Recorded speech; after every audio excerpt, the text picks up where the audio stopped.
Pensemos por un instante en un paisaje verdaderamente implacable. Un territorio inmenso, aislado, donde el sol cae a plomo y el viento levanta remolinos de arena que te pican en la piel. Sí, un clima que no perdona. Exacto. Y en medio de ese desierto chihuahuense se alza un esqueleto. Pero, a ver, no un esqueleto humano, sino el cadáver de un edificio. Una antigua misión jesuita construida con adobe que literalmente se está derritiendo con las lluvias esporádicas. Se vuelve a convertir en el polvo del que salió. Así es. Lo que en algún momento fue un recinto súper sagrado, intocable, hoy es una ruina carcomida que está totalmente expuesta a la intemperie. Y fíjate que esa imagen inicial captura algo muy profundo sobre la fragilidad humana. O sea, el adobe es, al final del día, lodo y paja. Claro, lodo y paja. Y ver esa eternidad que siempre nos promete la religión, pues reducida a escombros terrenales, disolviéndose de vuelta en la tierra, es un choque brutal. Es observar cómo el tiempo desmantela nuestras construcciones más sagradas y cómo esa misma destrucción deja un lienzo completamente en blanco, ¿no? exactamente, un lienzo en blanco para la mente. Pues es justo en ese lienzo, en este espacio en blanco, donde vamos a adentrarnos en la exploración profunda de hoy. Para quienes nos escuchan habitualmente, saben que nos encanta meternos de lleno en textos únicos, y hoy tenemos sobre la mesa un material que resulta verdaderamente magnético. Fascinante, diría yo. Totalmente. Se trata de un fragmento muy específico del capítulo titulado Mi taller de alquimia, que pertenece al libro Pinté fragmentos de ayeres y de sueños, del autor Luis Ye Aragón. Y bueno, la misión de hoy va mucho más allá de simplemente repasar unas memorias de infancia en el México de la década de los 40. Sí, no es solo nostalgia. No, para nada. Vamos a desmenuzar cómo un entorno plagado de destrucción, de misticismo religioso y de reliquias abandonadas se transforma en la incubadora perfecta para la creatividad. Vamos a rastrear paso a paso la anatomía de cómo nace un artista. Estoy convencida de que al analizar este texto queda clarísimo que no estamos frente a una simple anécdota de un niño jugando entre antigüedades. El valor de este fragmento, digamos, reside en que funciona casi como un caso de estudio clínico sobre la mente creativa. Un estudio clínico. Me encanta esa forma de verlo. El peso de la historia y la materialidad misma de los objetos, para terminar construyendo algo que no existía antes. Wow. Bueno, para entender esto tenemos que situarnos mentalmente en este estado de Chihuahua en los años 40. El texto nos sumerge de inmediato en una atmósfera muy, muy cruda. Muy visceral. Ajá, los antiguos templos católicos de adobe no solo sufrían el desgaste natural del tiempo, o sea, llevaban tatuadas las cicatrices de una historia violentísima en esa región. Habían sobrevivido a todo. A todo. Persecuciones, a los estragos de la revolución, a saqueos constantes e incluso, fíjate, a los ataques de apaches en el siglo anterior. Era una zona de conflicto constante. Y las descripciones sensoriales que nos da el autor son un golpe de realidad durísimo. Menciona olores acres, matorrales llenos de ortigas y cardos que invadían por completo los atrios. Lugares abandonados a su suerte. Sí, lugares que alguna vez albergaron lápidas de personas que, y aquí cito, murieron confesadas. Pues ahora eran terrenos pisoteados llenos de estiércol y orinados por reses y por perros callejeros. ¡Qué imagen tan fuerte! Y la elección de esos detalles olfativos y visuales no es casualidad por parte del autor. Sirve para establecer de inmediato esta colisión brutal entre lo sagrado y lo profano. Totalmente. Se siente la suciedad.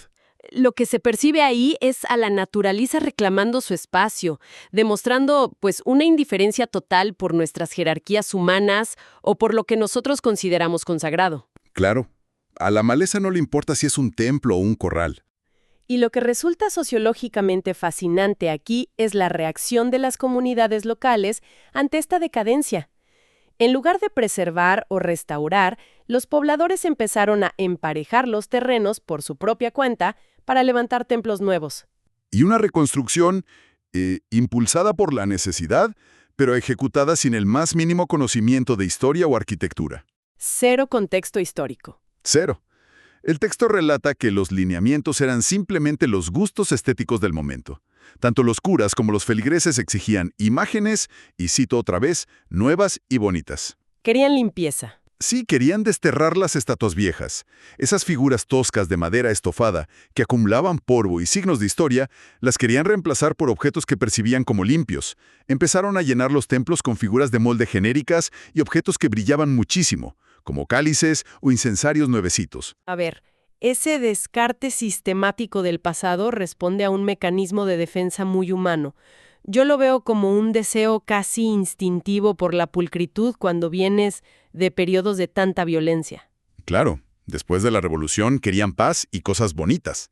Para esas comunidades, esas paredes carcomidas y esos santos decapitados no eran patrimonio cultural, eran recordatorios visuales del trauma, de las guerras, de la escasez. Wow, sí. Entonces, lo nuevo y brillante se convertía en un símbolo de progreso, de paz social. Era una divinidad que por fin parecía inmaculada, libre de toda la miseria terrenal que habían vivido. A ver, vamos a desempacar esto porque me parece crucial y además resuena muchísimo con comportamientos modernos. Yo lo leo y se siente como una especie de, no sé, gentrificación espiritual.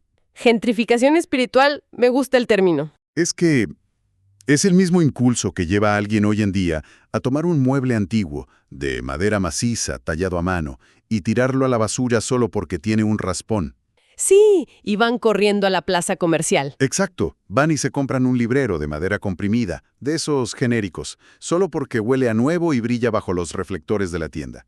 Es un impulso muy consumista. Mi pregunta es, ¿por qué existe esta tendencia en nosotros a borrar las cicatrices del pasado para sustituirlas por algo que, en el fondo, tiene menos sustancia pero más brillo superficial? Pues mira, la raíz de esa tendencia está en la desconexión total con el proceso de creación. A ver, explícame eso.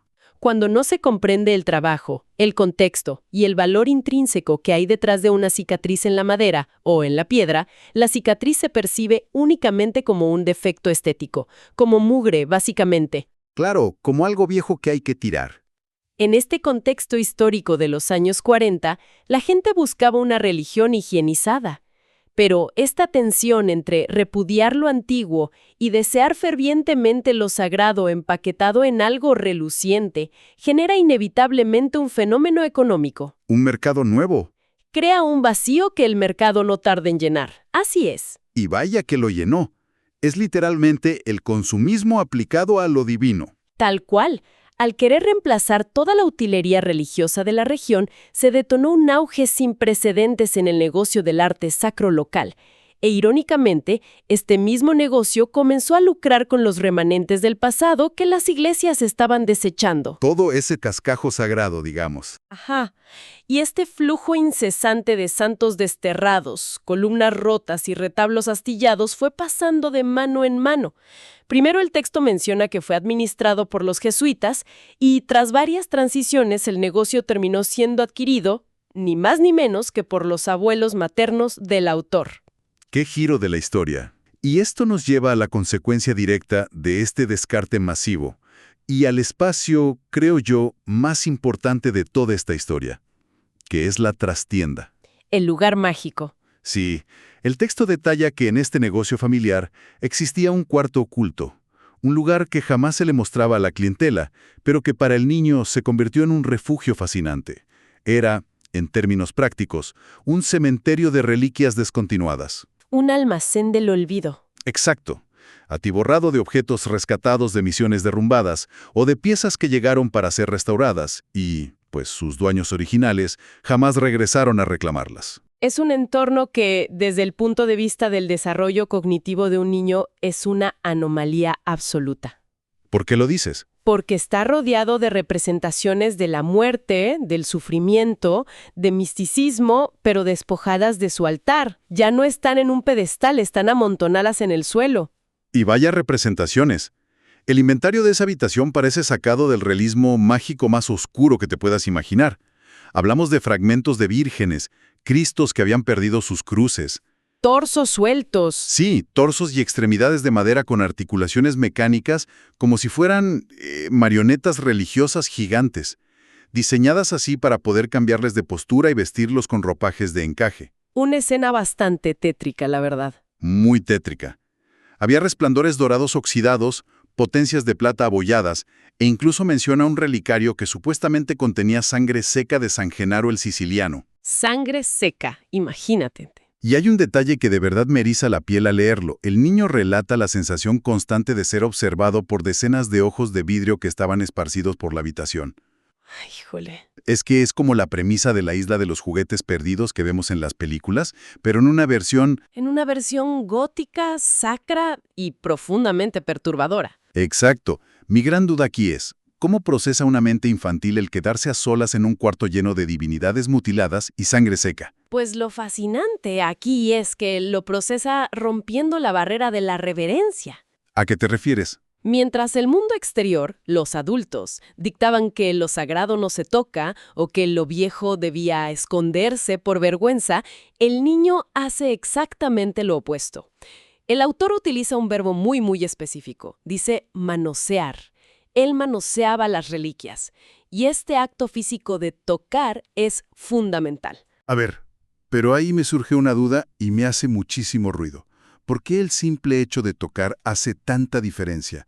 O sea, uno pensaría que para un niño entrar a un cuarto y ver visualmente a un santo decapitado o a una virgen sin brazos ya sería suficiente para romper la ilusión de la magia, ¿no? Es una suposición lógica. ¿Qué es lo que el tacto le aporta que la simple vista no puede darle? Esa es una distinción crucial en la psicología del aprendizaje.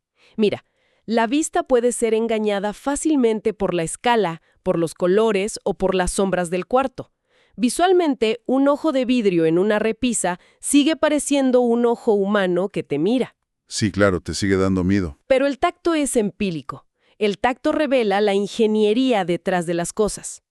Cuando el niño toca las articulaciones de madera de ese santo, siente los goznes de metal. Los tornillos. Siente los tornillos, la textura del yeso frío, los empalmes donde la tela se une a la madera. A través de sus dedos, el tacto decodifica el truco de magia. Claro. El niño comprende de golpe que esas deidades no cayeron del cielo mágicamente. Fueron ensambladas, pieza por manos humanas. Wow. O sea, desmitifica el objeto por completo. Le quita lo sagrado. Lo reduce a sus materiales básicos: yeso, madera, vidrio, metal. Y aquí es donde ocurre el verdadero salto cognitivo que moldea al artista. Si la divinidad que todos los adultos adoran allá afuera en la iglesia fue construida con madera y yeso, significa que la materia inerte puede ser forzada a adquirir un significado divino. Es un pensamiento súper poderoso para un niño. Totalmente. Al manosear lo roto, el niño descubre que el misterio no está en el objeto, sino en el proceso humano de transformación. Asimila instintivamente que él también tiene el poder de tomar cosas y transformar su entorno. Esa epifanía táctil cambia todas las reglas del juego. Y es justamente escarbando entre esos mismos escombros, entre la madera y la sangre seca, donde el niño hace un hallazgo que redirige por completo esta curiosidad. Encuentra un cromo amarillento. Un grabado antiguo. Sí, un grabado de origen europeo. Una pieza de información visual que, por su geografía y por su contexto, resulta, totalmente alienígena en pleno desierto de Chihuahua. Es que estaba completamente fuera de lugar ahí. 100%. Y la descripción que hace del grabado es súper detallada. Muestra un cofre antiguo que él interpreta en su mente como el Arca de la Alianza, custodiada por arcángeles. Muy bíblico todo. Ajá. Y debajo protegen un cáliz majestuoso que él asume es el mítico Grial.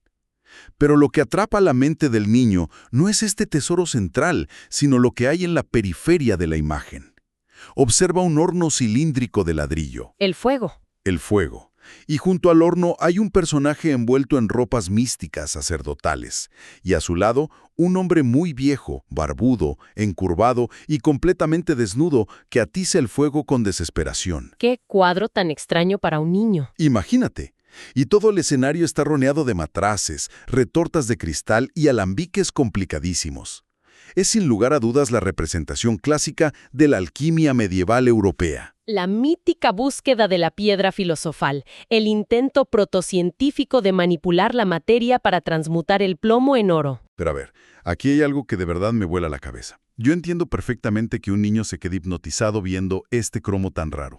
Pero el texto nos dice que él asocia esos matraces de cristal con los alambiques que usan los serranos en Chihuahua para hacer sotol.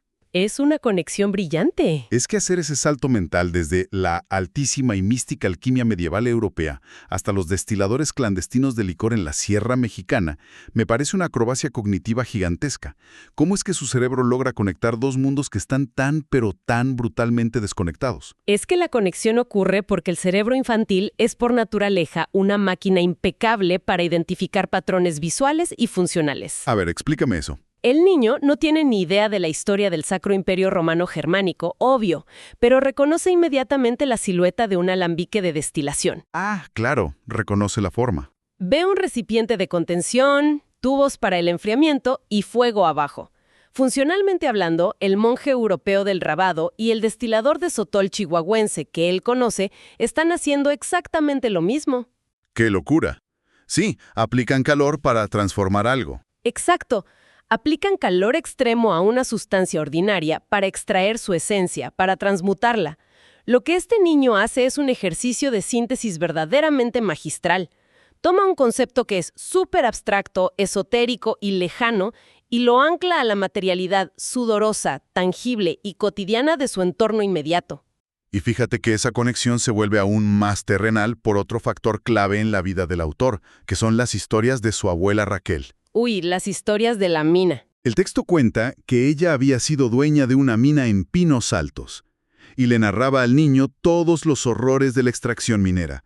Le hablaba de cómo los trabajadores tenían que arrastrarse, y aquí cito las palabras de la abuela, como ratas en los socavones peligrosos.